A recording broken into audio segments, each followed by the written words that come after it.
This podcast is a member of the Place to Be Nation family. Visit us at placetobenation.com. The only place to be in your pop culture world. Place to Be Nation, welcome back to PTBN's NBA Team Podcast as we clear up the trade deadline happenings and all the buyouts and all the different shenanigans that go on around the trade deadline. And as we near the All-Star break and we get to the NBA All-Star game, we're past the midway point of the season, but it feels like we're starting to kind of kick into that high gear with the NBA regular season. I am your co-host, Andrew Riche, and I am joined by Mr. Adam Murray. Adam, was it a whole lot of meh on the trade deadline, or did you feel like there was some interesting moves? You were so convinced that everything was going to happen. I'm like, no, it's going to be, for the most part, slow. Well, I thought some teams would take a swing. I thought that Orlando would empty the cupboard, which was going to be like a byproduct of a lot of other teams gaining from getting their assets. Or giving assets away in order to get their players. And then the other one I thought Kemba Walker would be traded. But I guess the rumor was that the Cleveland Cavaliers, who wound up being really, really busy on trade deadline day, and we'll get to them in a minute, the only real busy team, to be honest, they were after Kemba. But Michael Jordan, and who's the owner, and then the GM, Rick Cho, they wanted a lot more than what they were willing to offer, which is understandable since Kemba is like literally the only valuable player on that team right now. Well, it was Cleveland, rumored to be close with Jordan, close with Kemba Walker. So how close were they really? And then they just sort of did a dump deal in the end. They did a resort because they went back to the George Hill deal that they couldn't get done because they couldn't come to an agreement on the dollars that they would be that would be guaranteed to George Hill on the back end. Well, they must have come to some kind of agreement because they couldn't make the Kemba deal happen. They couldn't make the DeAndre Jordan deal happen. And then that's how we wound up with all these other connected trades. Like the George Hill trade wound up being a three-way. If you want to just dive into that, or you want to just you still had some like more general, talking points about the trade. No, you could go into each trade as it is, but it's just one of those. I find it funny that you go from, we don't want to take George Hill's third-year deal. He needs to take less money to, okay, fine, we'll take George Hill as is. Mm-hmm. So how close were they really? And for one, before we get into all these trades, I think it was just sort of odd. Like everybody was like, "Oh, Cleveland blew it out of the park. They did awesome." I disagree. Mostly. Well, the jump was the one that was kind of like toting it because they, the thing that's the new thing too is that these networks, they all do like trade deadline specials, like the Vertical and the Jump and NBA TV, like they're all like going in on instant reaction for the trade deadline, and the Jump people were like all in saying, oh, they immediately improved. They got more athletic. They got more wings. They did get more athletic. And I do think offensively they got slightly better. Defensively, I don't think they're that much better, to be honest. That's my biggest problem with all of it. Well, here's the thing. By default, they got better because for the worst. You're trading in 35-year-old guys for much younger guys. 27 guys, yeah. Yeah, okay, we got, here's where the old men, here's some young people. Yeah, by default, you're more athletic. So it's sort of, I don't buy into it. But, okay, let's just go down. Let's go through all the trades. We had the pre-ones, the Blake Griffin. Let's just pile in on the Cavs stuff and just get that out of the way. The first deal that dropped, I believe, was the Laker deal. Is that correct? The Isaiah Thomas trade, yes. Yes. So, okay, first of all, right off the top, you just mentioned his name. Were you surprised that Isaiah Thomas was moved? I was surprised how far he had fallen. In retrospect, it was definitely a shock of, wow, they got rid of him. Then it's like, oh, they're just getting rid of everybody who sort of naysayed them. And LeBron sort of, washed his hands of this team that he essentially built. He put it together with the Kyrie Irving trade as the linchpin to it all. Well, let's see what we can get out of this. Yeah, so, we did the math, and, okay, so they get Larry Nance, who a lot of people are high on, very athletic. He's now rendered useless thanks to Kyle Kuzma. So he has some injury history. Highlight dunks, like you said. Had probably the dunk of the year this year on Kevin Durant. Yeah, so he's a nice high-flying guy. And then Jordan Clarkson, who has 3 or 4 years left on his deal. Did you find it curious that he was getting more reps after the Lonzo Ball injury, where he was having like 30-point games, playing nearly 40 minutes for the Lakers when they were trying to basically show him around for the trade deadline? Or do you think he's a pretty good player when he's given the opportunity to show what he can do as a guard? Well, you're not a bad player if you're given a $60 million contract, period. Well, you can also be misanalyzed. Like, they can just miscalculate you and think that you're that valuable and you're not. But then, okay, so he's overvalued like Hardaway Jr. Okay, so he's worth what, 30, 40 million? That they re-signed him. They still said they want him. And also, who besides who is the other backup point guard for the Lakers? They don't have one. So by default, he sort of had to play. And yeah, he's good, but not $60 million. So it's just sort of funny, like, okay, what are you doing taking all his years that nobody was trying to outbid Cleveland for this deal? Which is, why did Cleveland have to give a first-round pick when nobody wanted Clarkson? Let me ask you this, because this is more of a retcon. Jordan Clarkson was an undrafted. He was either undrafted or he was a second-round pick to the Lakers. He was one of those guys that was sort of in the vein of an arenas provision, where when you're a restricted free agent, you can only give him you can only give him so much money, and then you have to blow up the salary on the back end in order to make the contract work, or you can just scratch all of that and just sign him to like a flat deal. Tyler Johnson got that kind of a deal where his salary balloons from like $8 million a year to $18 million a year, and that's what makes even though he's still a good player for Miami, it still makes his contract basically untradeable. If Jordan Clarkson had signed a deal similar to Tyler Johnson's, do you think he would have been traded? It depends. It depends when the balloon would have come in. But again, just would he have been traded? There's always somebody who will take your contract. It's just as we mentioned with Omar Ashik and Mirotic, Chicago. Yeah, we'll take your 2 years of dead money. But I don't know why Cleveland had to pay for somebody that they were openly shopping around and nobody wanted his 3 or 4 years left. And also having size at the guard position helps too. I mean, that's something that they desperately needed as well. I mean, when your tallest guard is Jose Calderon, not a good sign. That's sort of, you mentioned, well, they got more athletic. If your point guards are Calderon, Derrick Rose, and Isaiah Thomas, yeah. And you think to yourself, like with Derrick Rose, because just your automatic thought process of, oh, wow, Derrick Rose. No. I mean, Derrick Rose, I hate to tell all the D Rose fans, but he's finished. He is done. He actually got waived by Utah. It's a shame. But the exact details of the deal that we're talking about with the Lakers was Jordan Clarkson, Larry Nance Jr., like you mentioned, to Cleveland. The Lakers get Isaiah Thomas, Channing Frye, mainly because of his deal to balance out the dollars, and then 2018 first-round pick. Not the Brooklyn one, the one that Cleveland themselves own, which will probably be in the 20s. Yeah. Why did you have to give it up to take on those 3 years? Is Clarkson that much to get? Is it that much to get out of Isaiah Thomas?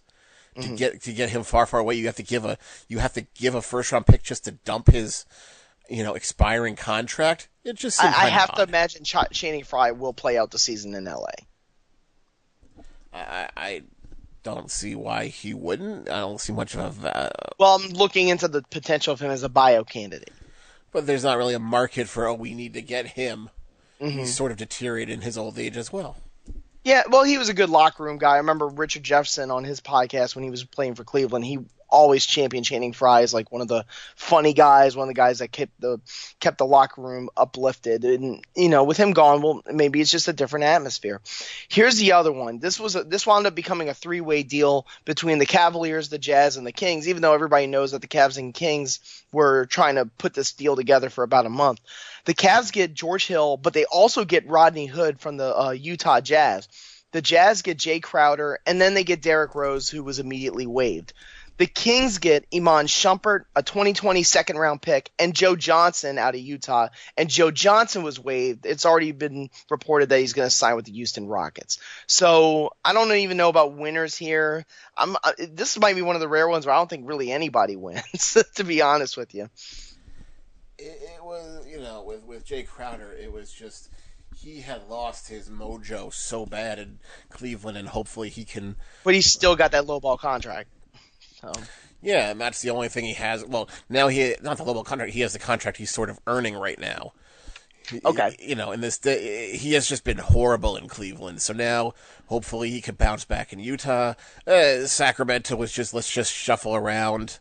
Let's just we got out of George Hill in his 3 years, so that's. I think they'll try to squeeze something out of Shumpert for at least the next half season. We'll see. I'm sure Shumpert will be miserable. Shumpert will be like, I'll take a buyout. Yeah, maybe so. But Joe already did. Listen, Joe Johnson, I believe, is like 36, 37 years old. I understand. Like if you want to be a winner, then you might want to go somewhere else. I totally get it. Yeah, given he'll be good looking up, he'll be training the new guys and he'll be a nice mentor. No, he still wants to. That's why he was so happy in Utah, because he was able to sort of shine and play Joe ball once again. Yeah, because they had to do that ISO Joe because the offense was so bad that they really had no other way to get points down the stretch. They had to go with the the leaders, and the only leaders that they could find were Joe. And so didn't he have that game-winning jump shot against the Clippers, I want to say, right? Yes. Yeah. So in that one, so Rodney Hood is kind of seen as like the main move on this one, even though George Hill, he's like we said, gives you a little bit of size at the guard spot. He's a good shooter. He just didn't fit well with the Kings, and his contract was not the friendliest, let's be honest. But can he provide in Cleveland? Oh, we'll see. And that's what, we talked about Cleveland just a lot. And, well, what did Cleveland do? Well, it was just LeBron's team. And Isaiah couldn't take LeBron ball, and he's gone. Mm-hmm. And then Rodney Hood. Rodney Hood's actually a decent – like, you could play him at the 2. He's a lefty, I believe. Maybe he had a little bit of displeasure in Utah with the losing that they were going through as a young player. But – in Cleveland, I think he can turn himself around and really provide. I actually think that might be the best part of the deal, and I think it was designed to be that way. Well, just another player with little ticky-tack injuries that add up. Yeah, I mean, he has had knee issues pretty much throughout his career since he got in the NBA. But when he's healthy, he can really. I mean, I've seen him go off for like 36 points in some games. So he's, one of those volume shooter types. And the Cavs like that. I mean, LeBron likes guys who are not afraid. They had to play the Hawks in a game where they didn't have any of their acquisitions yet, their acquired players yet, but they couldn't play the players that they traded away. So they played with a limited rotation. They won the game, but he just kept feeding the ball to Kyle Korver, a former Hawk, and the Korver got 30 points. I mean, LeBron's not afraid to give the ball to people if they're open, and that's what Rodney Hood's going to provide. Now, George Hill's role at the point guard spot, I'm very suspicious about how that's going to work. Yeah, but a slowing older guard, that's not going to keep up with the young ones that way. Dwayne Wade also got shipped back to Miami in exchange for a 2024 second round pick, because I'm pretty sure that the reason why it's so late in the years is because they had punted so many draft picks in the last couple of years that was legally, but based on the collective bargaining agreement, the earliest that they could trade another second round pick. So the Cavs basically got a very, very like down the road pick. Well, it's very protected too, so it's probably like up to 55, and then they basically gave Dwayne Wade back to the Heat. They didn't want to cut him. It was we didn't get rid of him. We can't cut him, so we'll send him back to Miami. Mm-hmm. And I mean, how much of that is LeBron saying, "Listen, I'm gonna do you a solid. I'm gonna bring you back somewhere where you're happy." Yeah, it sort of was. It was, look, we tried it. You're my friend. I can't be too nice to you, but here you go. Now Dwayne Wade already played a game where he got a hero's welcome, but he only had 3 points. Are we at that Kevin Garnett back to Minnesota level? Even though there were a lot of years difference between when he left Minnesota and then when he went back. Whereas with Dwayne Wade, it's only been 2 years, which just shows how quickly it can go. Can he do anything for Miami? Because they're on the track for the playoffs. I mean, can Wade really be a pivot for them at any point? I have no. I say no. You say yes. Well, I say maybe. I say maybe because of his leadership, But you don't want to ruin what you have with Dragic and Whiteside and that whole crew, I mean, they kind of found a decent footing without Wade. I'm not saying that Wade's a bad part. Like he's a bad addition. It's just that if they try to force Wade to play all these major minutes, yes, it would be a bad addition because he would ruin the chemistry of the team. Yeah, agreed. That would be my one biggest fear. We're gonna stay in the Eastern Conference, and I'll just talk about some of the smaller ones that we had that got hit between East teams strictly.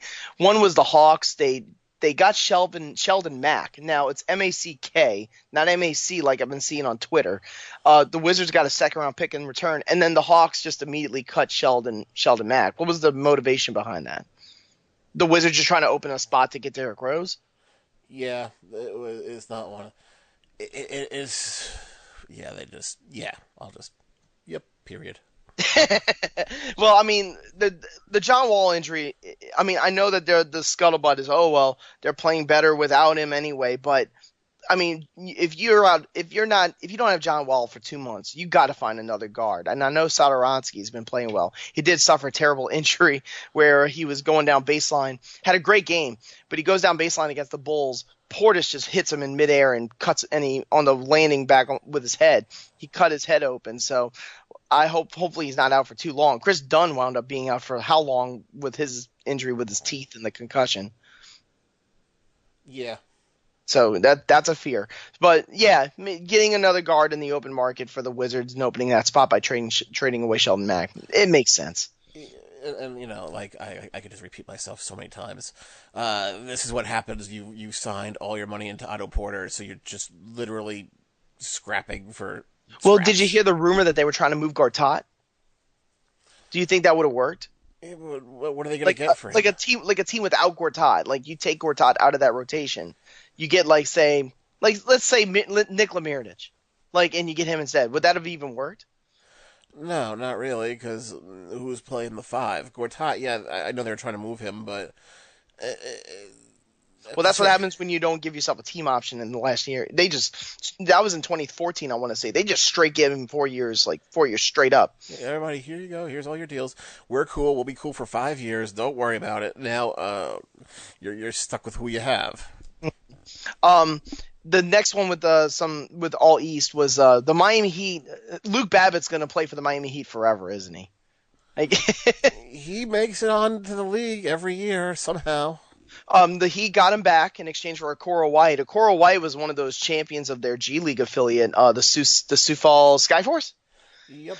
So Okoro White goes to the Hawks. The Hawks are a losing team. They got nothing really to lose, and Luke Babbitt wasn't really doing much for him, so they shipped him back to somewhere where he's comfortable. I mean, you think Babbitt can be a little bit of a difference maker? Maybe shooting-wise? Because his big thing is that his three-point field goal percentage is always one of the best in the league. Yeah, but he's not. I say it every year. It's somehow he's always just back on a new team. There he is. Who signed Luke Babbitt? How does he keep getting in? And he's continuing to do it. So kudos to him. The Pistons got Jameer Nelson in exchange for Willie Reed. Now we got to go all the way to the beginning here. They got Willie Reed in the Blake Griffin trade. And then they immediately traded him to the Bulls in exchange for Jameer Nelson, who was a favorite of Stan Van Gundy's from his times in Orlando when he was an all-star point guard. The Bulls got Reed and a future second-round pick, but the Bulls immediately cut Willie Reed. So I don't know why the Bulls had to open up that space, or maybe they just had the cap room to make it happen and buy him out. I've learned not to question anything the Bulls do because none of it makes sense. It was very weird. Now, listen, maybe the enticement of getting another second-round pick in the deal was enough, because, the Pels had to give up a little bit in order to get Mirotic, including, first and second. So maybe they're just piling up assets, which I guess makes sense, but you could have used Willie Reed. I don't. That's the only part that I didn't really understand, unless Reed just outright said, I don't want to play for a losing team. It could be, but I have no I'm not sure. I mean, I don't know. Willie Reed is in the market to demand to play for a playoff team. So it was a machination that they just set right in stone. Like the moment we get Willie Reed, we're gonna let him go. It was kind of questionable. But I mean, the Pistons with Jameer Nelson. Obviously, Reggie Jackson has injury trouble. Ish Smith fills in okay, but he's Ish Smith. So what can Jameer Nelson do for him? He played okay for the Pels. He played okay, but he can't give that 30, 35 minutes anymore. So I would say mentoring, but Ish Smith is already too old to have that young guy stuff. So I guess it's just going to be straight, look, can you give us 20 minutes, please? This is a trade that starts, but then there's a connection with another trade involving a West team. So we're just going to connect the both of them. The Bucks traded Rashad Vaughn, who was their first round pick back in, I want to say 2016, in exchange for Tyler Zeller. First of all, let's just hit that. Tyler Zeller as some big man help in Milwaukee, more of a scorer, not really a defender. Do you like that for the Bucks? Yeah. Okay. Yeah, you can either go for get all the rebounds or make it hard so they shoot bad. So yeah, you got a good look at him in Boston. I mean, he's just a scorer. That's really all he is. Defensively, if you put him on an island, he's dead meat. But the Nets got Rashad Vaughn. But here's what they did: they turned right around and they traded Vaughn to the Pelicans in exchange for Dante Cunningham, who had expressed displeasure in New Orleans because there had been rumors for like weeks that they were trying to trade Dante Cunningham, and Cunningham, funnily enough, the reports came out that he was making trade requests. Dante Cunningham was made a trade request.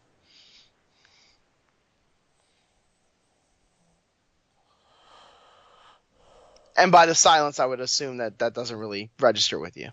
It's just...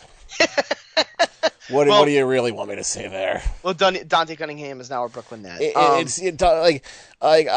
That's more than we should talk about Dante Cunningham, period. Rashad Vaughn. Now, he got a lot of starts in the Jason Kidd era. We already have to go past tense with that with the Milwaukee Bucks because, as we always talk about, Jason Kidd had no idea how to play lineups. He would just he'd almost throw spaghetti at a wall, figuring out who he wanted to play, and he would just play Rashad Vaughn a lot. He would play DeAndre Liggins a lot for some reason, and Vaughn was one of those guys. But what can he do for the Pels? This is the third team he's going to be playing for in the regular season. Not much, as they have Stauskas and all those other combo guards, really. So he's just going to be buried out there. So you think Vaughn's not going to get any playing time? No, because Vaughn fell out to, Vaughn was Brogdon before Brogdon got signed, and then fell out of the lineup there. Also, now where are you gonna play him? You got Russell coming back. So he's with the Pelicans. He's with the Pelicans. Oh, and then Cunningham's with the Nets. Cunningham will get time. As for Rashad Vaughn, Pelicans are just allergic to shooting guards, apparently. So I don't, let's just. I was gonna give the Pelicans a compliment too. So okay, you tried. They did have a crazy. I don't know if someone in the Place to Be Nation is gonna have to hear me out. I don't know if Cunningham played in that game, that crazy game that Brooklyn played against the Pelicans. I got to think it was too close to the deadline, or too close after the deadline for him to actually be suited up and ready to go and situated. But the Pels and the Nets had a crazy game where it went to double overtime, and AD had to save them with 44 points. And no, he played. He did? Okay. He played. I think I remember he played in. As per usual, Cunningham stats, he played 20 minutes and scored 2 points. Yeah, I've said this in the Christmas show. I don't like return games. I like revenge games.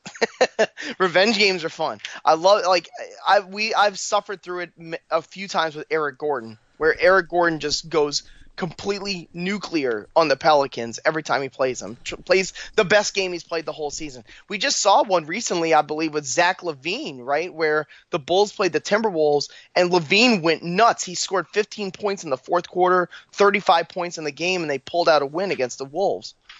Yeah, that's the revenge game. But Rashad Vaughn, he's going to be behind DeAndre Liggins. Oh, well, They signed when they get to how's he switch. going to overcome that? It's impossible. How does anybody overcome anything on that bench of that team? You have Sheik Diallo, who appears to be putting up decent numbers when he's there. Oh, he gets 3 minutes. Like, Yeah. okay, Darius Miller plays the wing because they have no wings. They're still waiting for Solomon Hill to come back. It's just, it's a mash unit. It's your midseason Pelican mash unit. Rondo has to play the 2 guard for. Now I gotta say, Rondo's played well. I gotta tell you, since he's come back from injury, Rondo has played pretty well. Yeah, he's just, he'll be out of the league soon. Okay, these are ones that involve West and East, like, between each other. I want to connect the Knicks ones because the Knicks had 2 of them. Okay, let me hit, because I know you love talking about the Knicks. At least this version of the Knicks, not the Phil Jackson dumpster fire Knicks.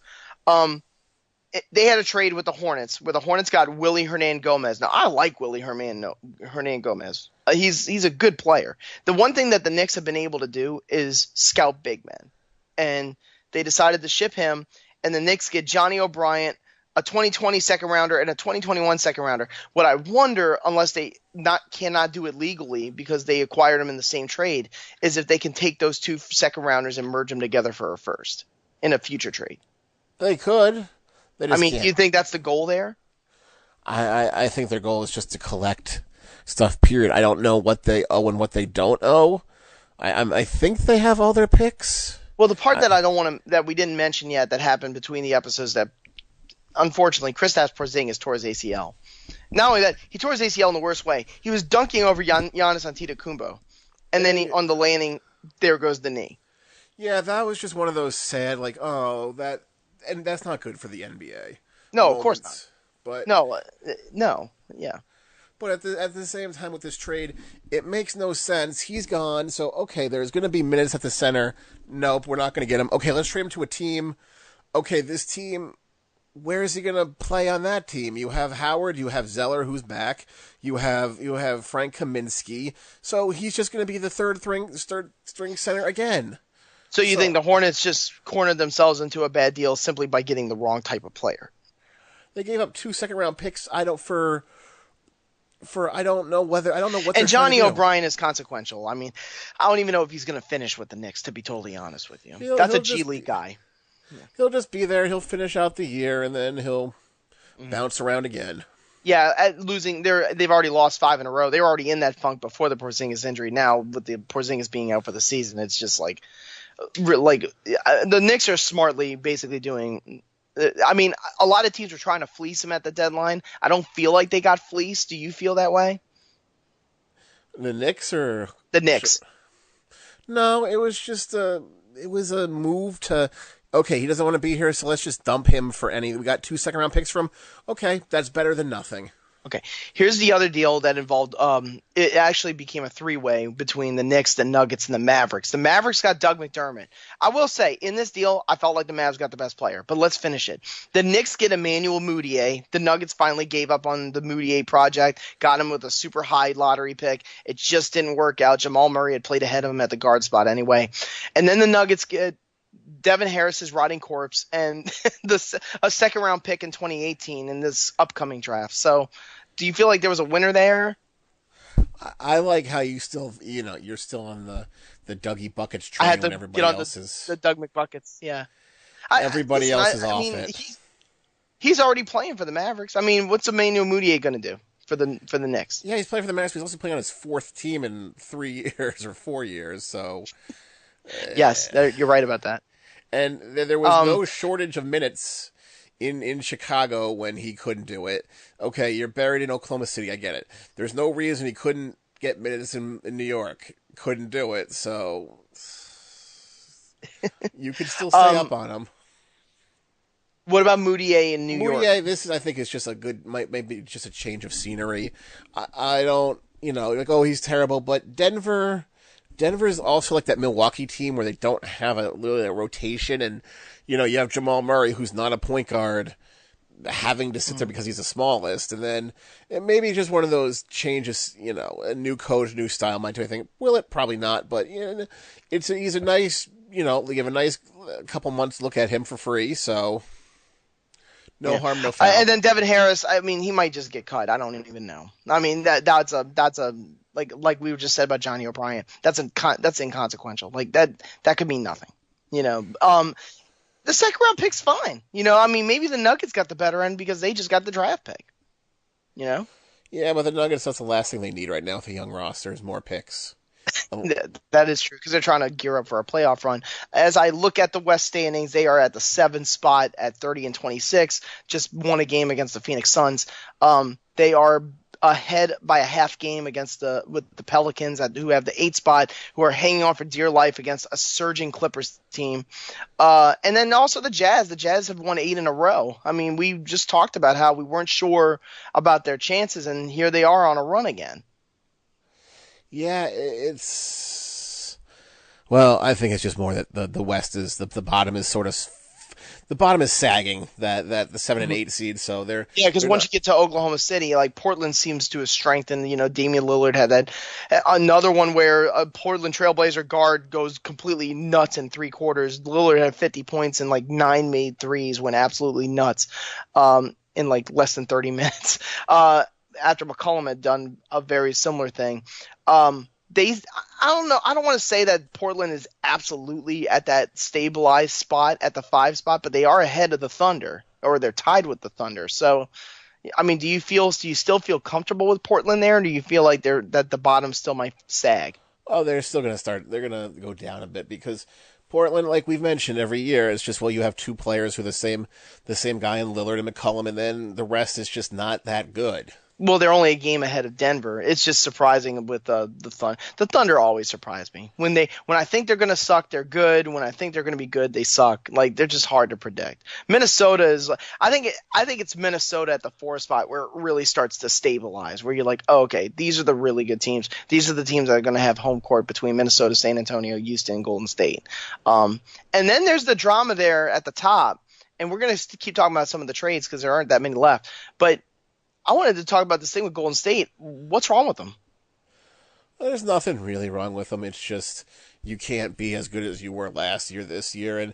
And really, another big difference is Draymond Green has gone from, he's sort of getting, unfairly called for these things. Now he's just a complainer. This is what he is. Mm-hmm. He's now just become the whiny guy. They've won 2 in a row. They got a big one over the Spurs on Saturday night. That was the first ABC Saturday night game that I just was not interested in watching. It was just not very good.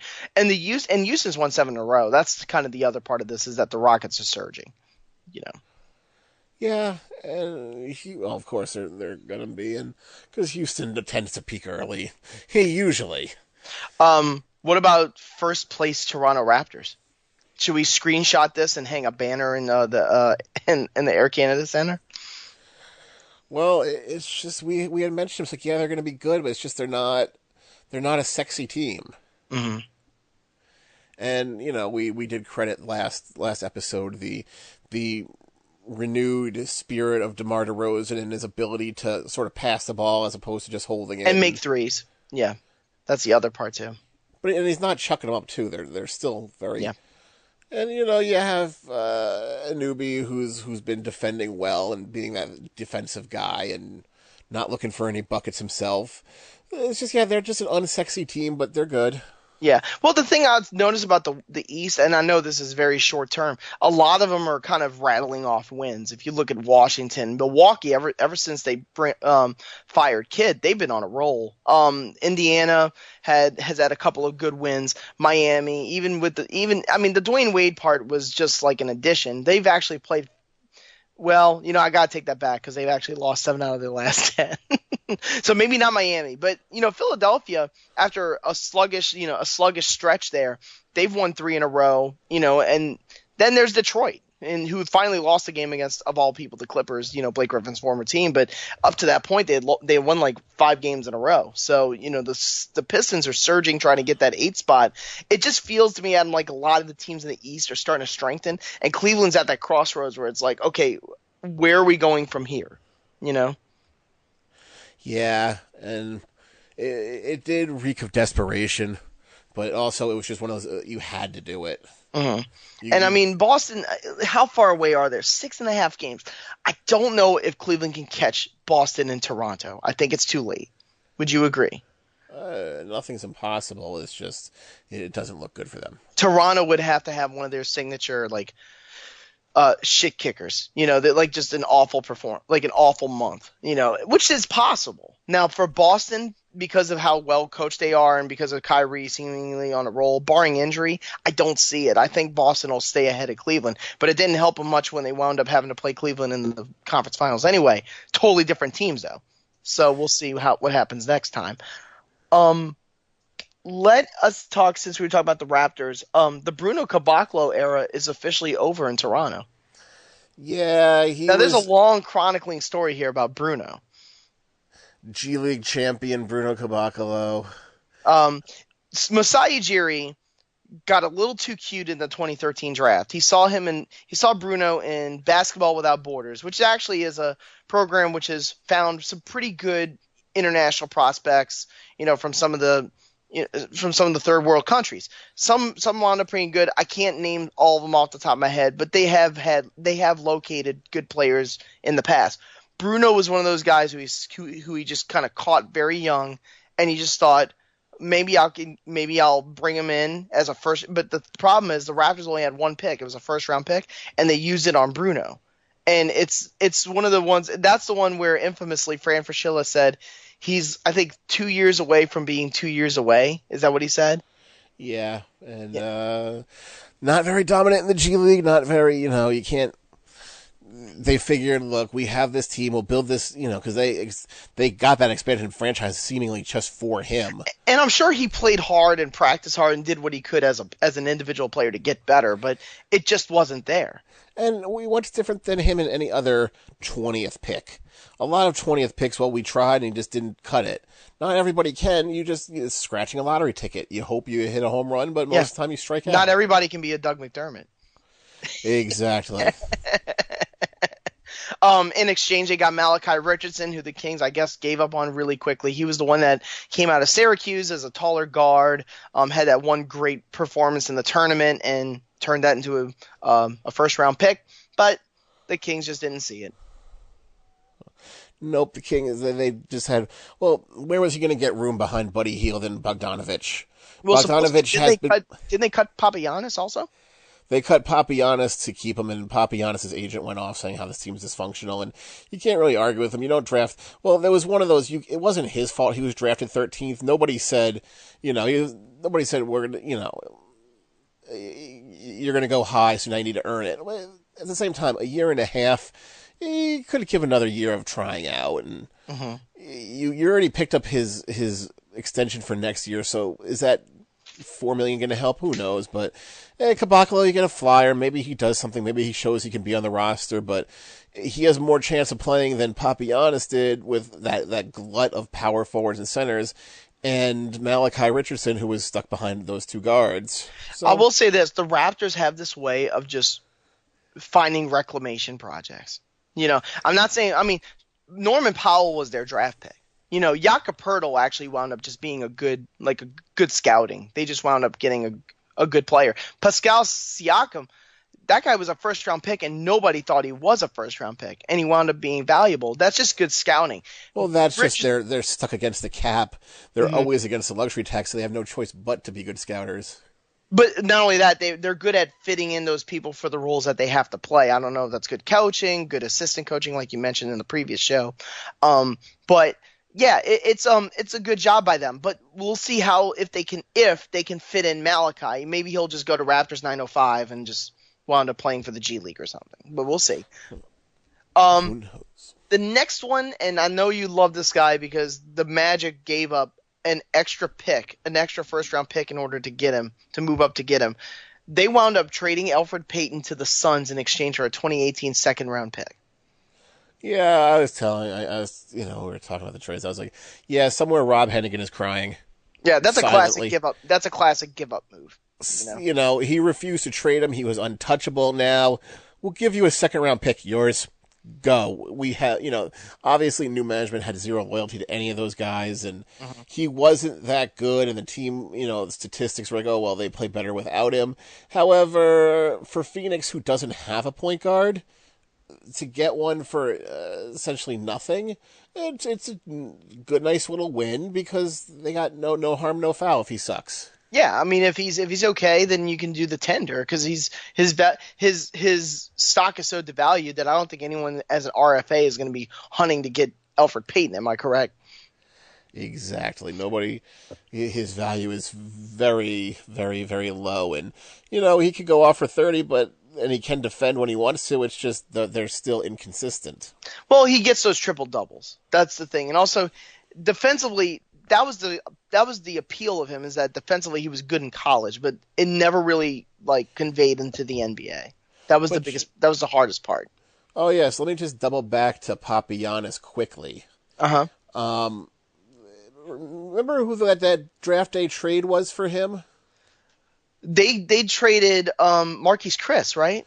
Yeah, they traded Marquise Chris, who isn't doing well this year in Phoenix at all. No, he was suspended actually for misbehavior or of some sort. I don't know exactly what the nature of this. Some team violation or something or another.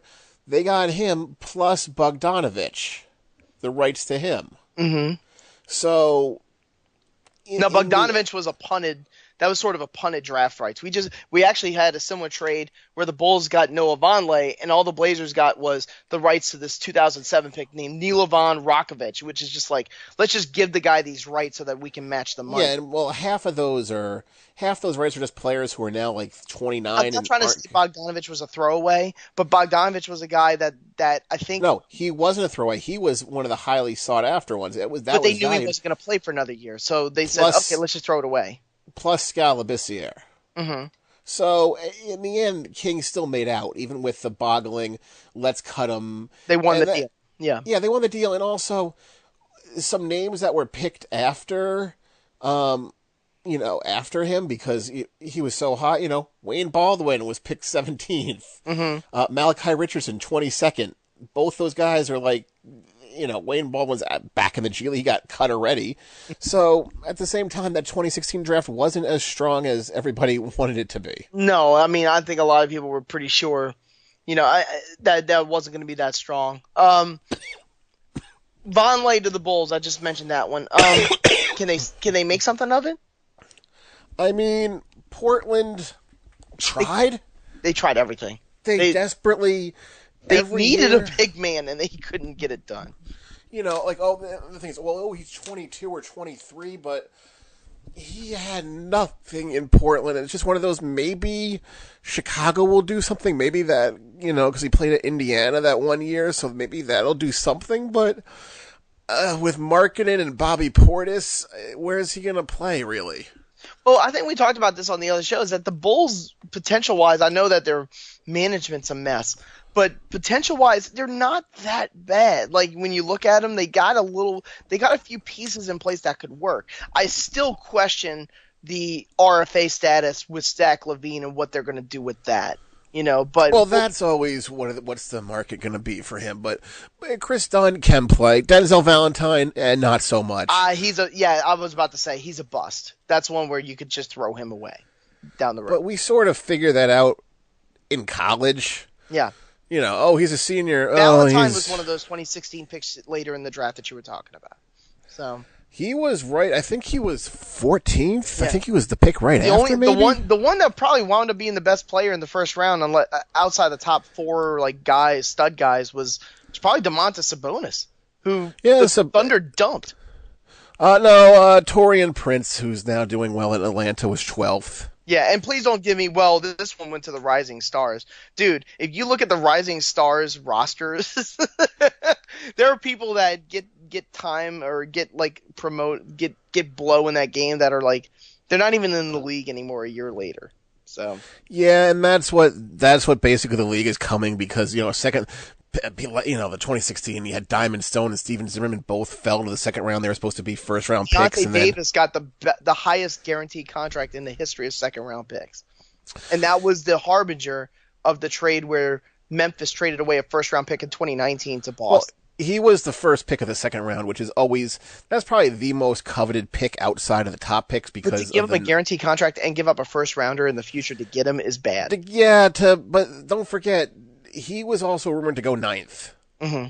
So he fell out of the lottery all the way down there. And then we learned, well, he did because he kind of sucks. But at the same time, you know, we're going to look back at them. You know, you just mentioned Pascal Siakam was 27th, Scal was 28th, cousin DeJounte was 29th, who's now starting for San Antonio. Spurs, yeah. It's going to be one of those, you know, the later picks are going to be now. A lot of doubles and singles, no home runs. Yeah. Yeah. Where 2015, if you look at the top, my God, you know, you got like Towns, you got Porzingis. You got some superstars in that lottery right there. Exactly. And so here's one that, since we were talking about the Grizzlies, they got Bryce Johnson, who was the other part of the Blake deal. So the Pistons got Willie Reed, they got Blake Griffin, and they got Bryce Johnson. Well, they traded away Johnson and they traded away Reed. Johnson was traded to the Pistons and to the Grizzlies, and the Pistons, got James Ennis, who was actually the player that they had signed to what would be considered the mid-level exception. So they free up some money there in exchange for Johnson, who was a first-round pick, but they can always decline his team option in the future. First of all, do you think that teams have given up on Bryce Johnson too early? Bryce Johnson was just the Clippers had to pick somebody because I don't know. He was a good shot blocker / rebounder at North Carolina, but he was so skinny. But he was injured his first year, so he had a redshirt year last year, if I'm not mistaken. He only played he barely half played dozen games, and this year, still there was nobody. He wasn't getting. It's what do you expect with a pick in the late 20s? The fact that you gave him that long introduction, I think, is more than we're going to mention of him anytime soon. And then James Ennis, I think he could do something for Detroit. He's not a bad player. Better than Bryce Johnson. Oh, I agree with that. So in that case, you would say the Pistons won, or they still have a little bit of money committed to him in the future, which is going to be a huge problem for them, luxury tax wise, because of the Griffin contract that they're taking on. Well, it's one of those. What are you going to do with your first round or second round pick? Would you rather get a player in the league you sort of know, or get somebody, at the end, the second round pick? Mm-hmm.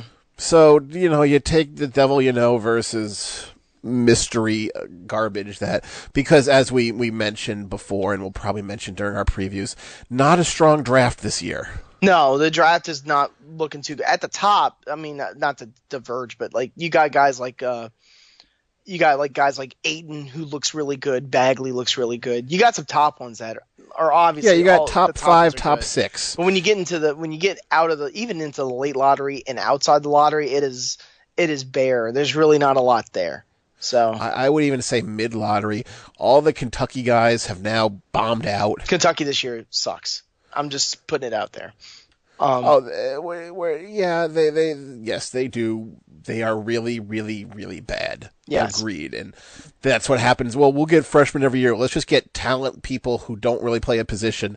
Well, you kind of prove that wrong because nobody can do anything.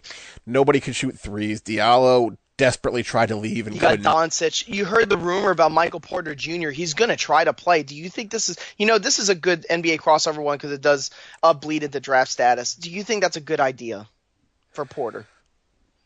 Yes. Why? Because he was the preseason number 1 player. Lost a lot of his stock because of the back injury. And now his stock, he's dropping. Some places I see him at 8 already. He's like 5th, 6th behind Luka Doncic. Luka Doncic, I don't know why he's behind because he doesn't have the super athleticism. But no one's watched him. That's why. That could be it. And everybody's obsessed with Trae Young. I mean, his stock. Look where his stock was highest. It was right after Eurobasket when people were watching him and streaming him for about a week. Of course, his stock was high. Yeah, and then just of the top, you still see. I still see Kevin Knox in there in the top 10. It's like no, he's a drop off, and I would even say the drop off comes with you probably. Have you cooled on Jaren Jackson Jr. yet?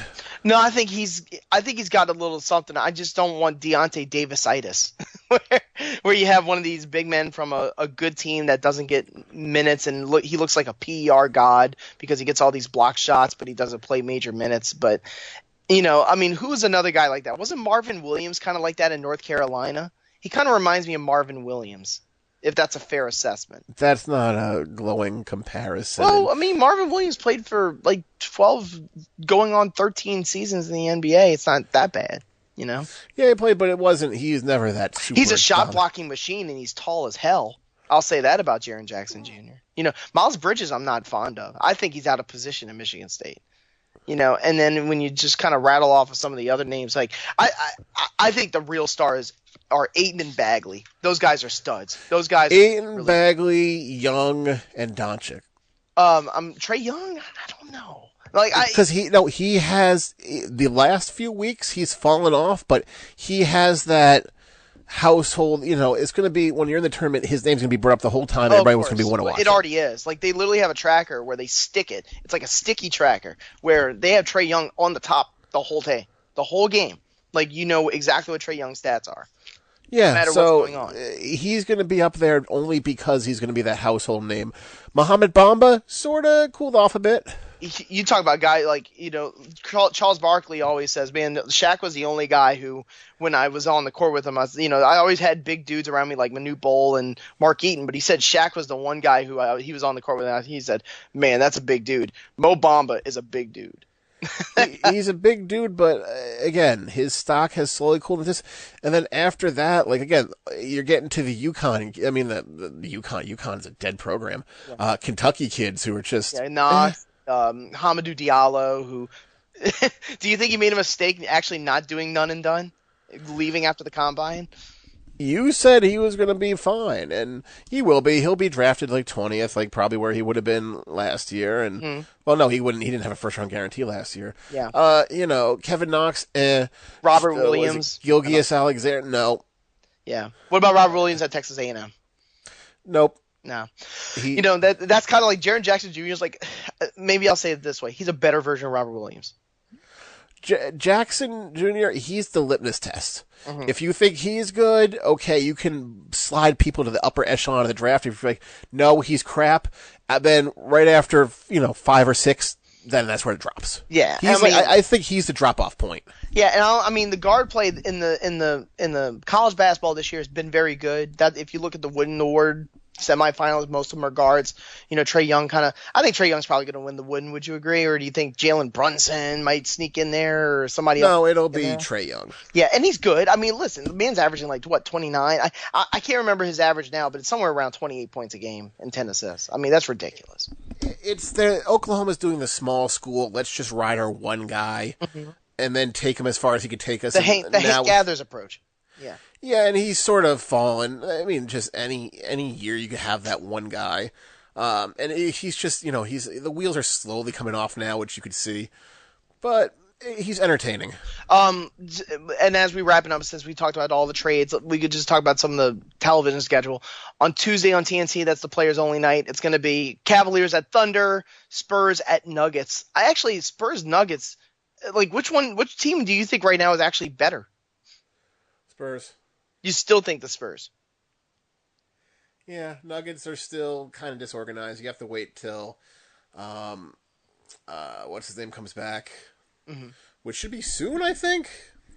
You're talking about Paul Millsap. Yeah. I'm not sure if they have a timetable yet. I mean, I would have to imagine March, the very beginning of March. I think he'll be back.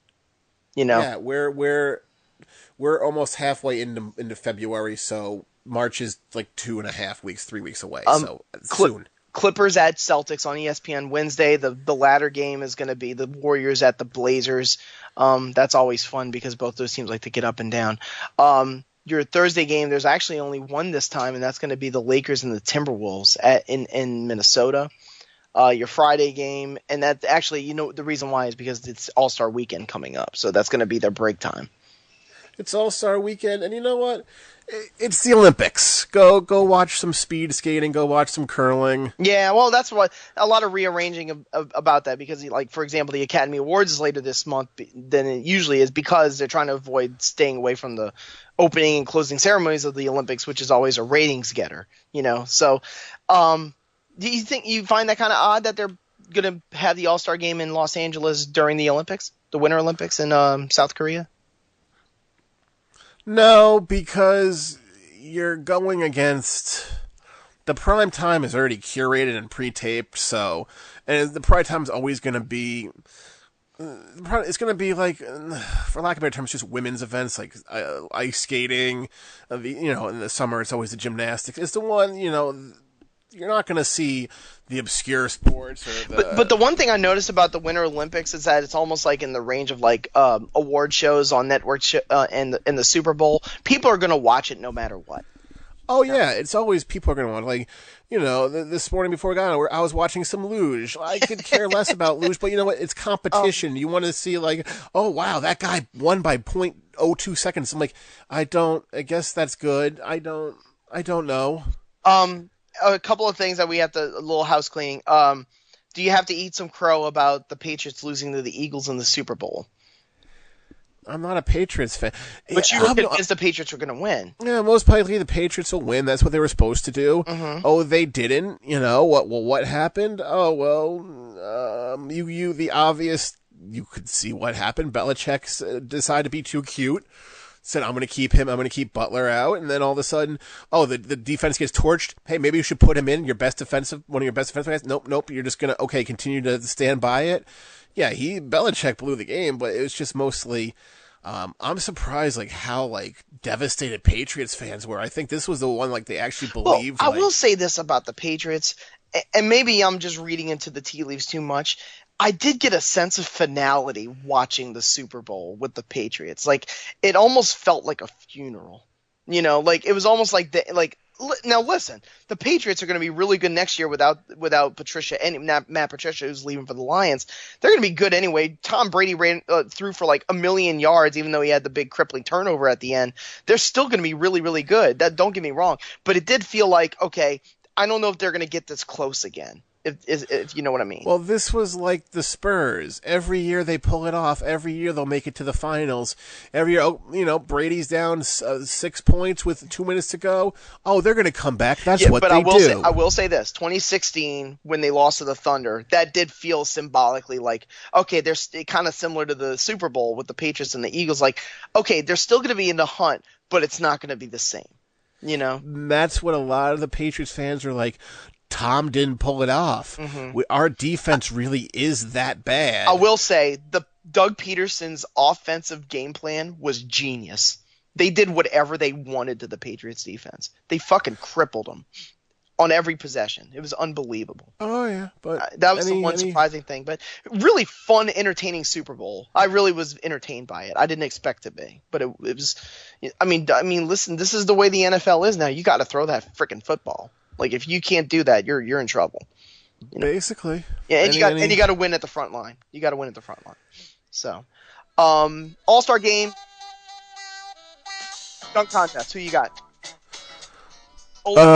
Depot, Larry Nance Jr., Dennis Smith, and Donovan Mitchell. Nance. All-Star West. Team LeBron, Team Curry. Team LeBron is cursed, like we said. What is he over under one or more ACLs torn? Well, that's the scariest part. It was an all-star versus an all-star when Porzingis tore his knee, and it's like, goodbye. And I hope that don't happen in the all-star game. Okay, we're wrapping up. On behalf of Adam Murray, this is Andrew Riche. See you later.